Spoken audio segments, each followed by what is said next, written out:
अस्सलाम वालेकुम फ्रेंड्स। उम्मीद करता हूँ कि आप लोग ठीक होंगे। आज की वीडियो उन लोगों के लिए जो बेसिकली अप्लाई करते हैं सिलेबस एटॉमिक एनर्जी में, केआरएल में और नेस्कॉम वगैरह में। तो इसमें मैं आपको डिफरेंट पोर्स के सिलेबस भी बताऊंगा और टॉपिक्स के बारे में बताऊंगा कि हर टॉपिक्स के कितने क्वेश्चन आते हैं और टोटल कितने मार्क्स का जो है वो हमारे पास ये पेपर होता है जो केआरएल वगैरह या नेस्कॉम में होता है।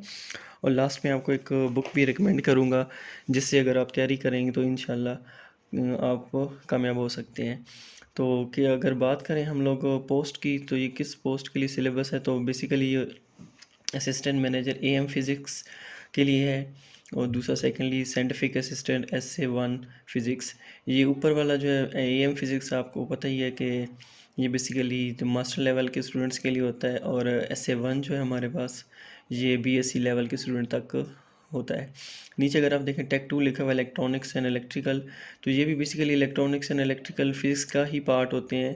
तो इसके क्वेश्चन भी फिज़िक्स से ही आते हैं। और नीचे जो लास्ट पोस्ट लिखी है टेक 2 मैकेनिकल, तो मैकेनिकल का कुछ पोर्शन जो फिज़िक्स से आता है। मैं ये नहीं कह सकता कि प्रॉपरली फिज़िक्स से आता है, लेकिन कुछ पोर्शन मैक्सिमम जो फिज़िक्स का भी इसमें आता है। तो ज़रा इसका सिलेबस देख लेते हैं। अगर आप सिलेबस इसका देखें तो टोटल 40 क्वेश्चंस होते हैं इसके अंदर, ठीक है। और अगर डिफरेंट टॉपिक इसके देख लें हम लोग, फोर्स एंड मोशन, ये फोर्स एंड मोशन का क्वेश्चन जो फिजिक्स का पोर्शन में आता है वो चार क्वेश्चंस आते हैं। एनर्जी एंड वर्क हो गया, ये भी इसी तरह 4 क्वेश्चन आते हैं। Rotational and circular motion, waves, thermodynamics, electrostatics, current electricity, electromagnetism, electromagnetic induction, electronics, down of modern physics, atomic spectra and nuclear physics. ये टोटल क्वेश्चन कुछ क्वेश्चन ऐसे हैं, इसमें आप देख लें कि थर्मोडायनेमिक्स के 2 क्वेश्चन आते हैं और इलेक्ट्रोमैग्नेटिज्म के भी 2 क्वेश्चन हैं।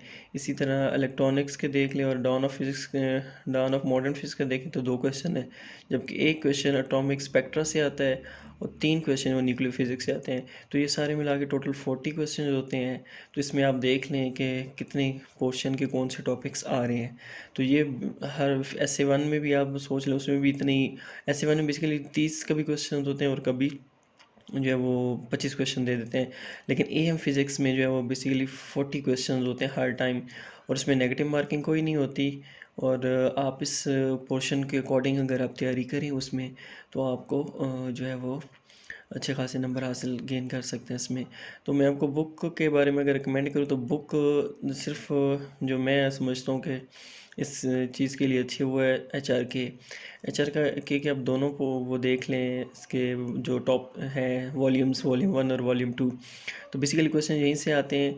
और एक ख़ास इंपॉर्टेंट बात ये है कि इनके क्वेश्चंस जो होते हैं ना, अगर आप इनका कभी पेपर देखें तो वो बेसिकली होते हैं लॉजिकल क्वेश्चंस होते हैं या स्मॉल न्यूमेरिकल्स होते हैं। ये किसी टाइप की सिंपल स्टेटमेंट वाले क्वेश्चन बहुत ही कम आते हैं, मिनिमम 5% चांसेस होते हैं। तो बेसिकली ये लॉजिक्स टाइप आते हैं क्वेश्चन इनके। तो तैयारी इस तरीके से करें कि लॉजिकल और फुल टाइम, और इसमें आप न्यूमेरिकल्स देखें बेसिकली जिस तरह ये ट्रांसफार्मर के क्वेश्चंस हैं, ये बिल्कुल सिंपल हैं जो इजीली कैलकुलेट हो सकते हैं। तो न्यूमेरिकल्स पे ज़्यादा तवज्जो दें और लॉजिकल क्वेश्चंस पे। बाकी अगर आपने कुछ पूछना हो तो आप इस वीडियो के आखिर पे कमेंट कर दें और मुझसे पूछ लें। ओके, थैंक यू, अल्लाह हाफिज़।